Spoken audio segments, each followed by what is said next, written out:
हे मी आज फणसाच्या बिया सोलून घेतल्या आहे, त्याची मी रेसिपी दाखवणार आहे रस्सा भाजी।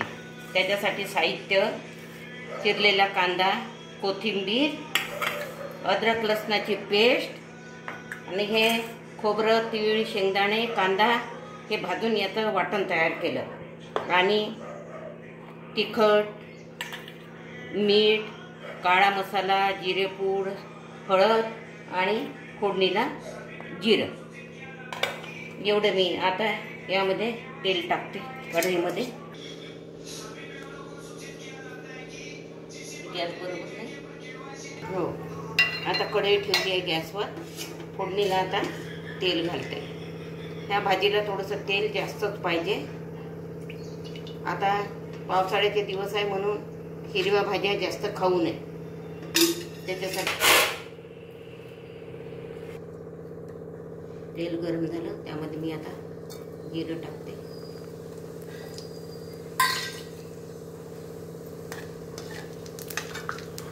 जिरं तडतडलं की त्यामध्ये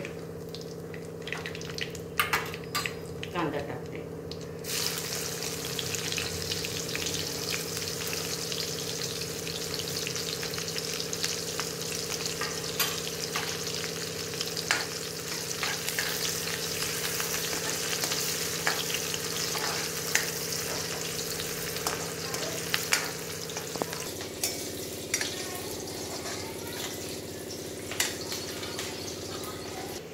आलं लसूण पेस्ट तेलामध्ये होऊ देते।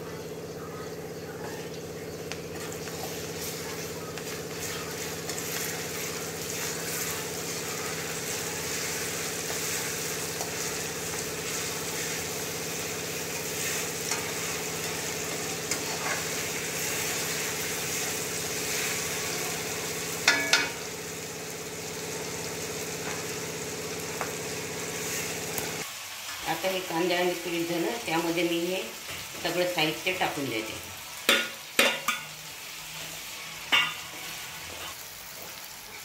थोडं यामध्ये पाणी घालते। मसाला तळला नाही पाहिजे म्हणून थोडं पाणी घातलं।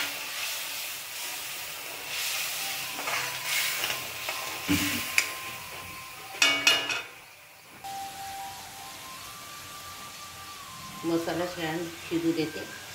कलर आलेला आहे, पाहून घ्या तुम्ही। आणि त्याच्यात हे कांदा, शेंगदाणे, तीळ आणि खोबरं याचं वाटण केलेलं आहे रस्सा घट्ट यासाठी, हे मी टाकते। याला पण शिजू देते थोडं।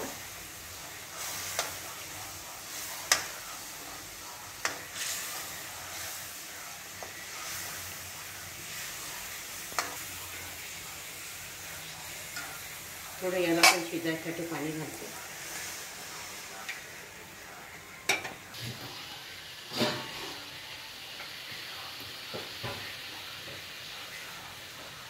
मसाला मंद आचेवर शिजू देते आणि त्याला तेल सुटलं की मग याच्यात रस्सासाठी पाणी टाकते। हे बघा छान तेल सुटून राहिलं हां, म्हणजे कलरही येऊन राहिला।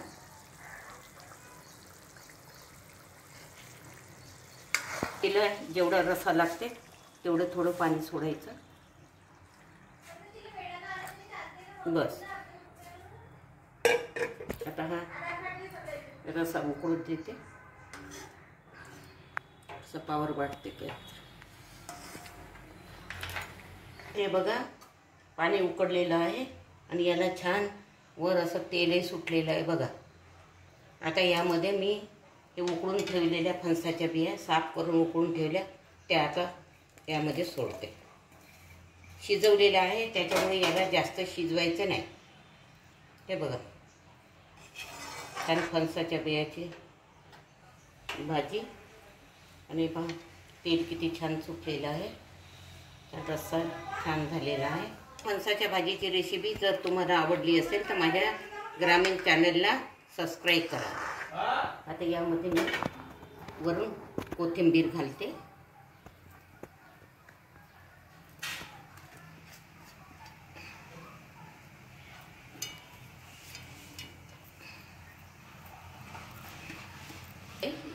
आणि भाजी छान शिजलेली आहे. हे बघा, तुम्ही करून बघा आणि आवडली असेल तर माझ्या चॅनलला सबस्क्राईब कराल, ग्रामीण चॅनलला.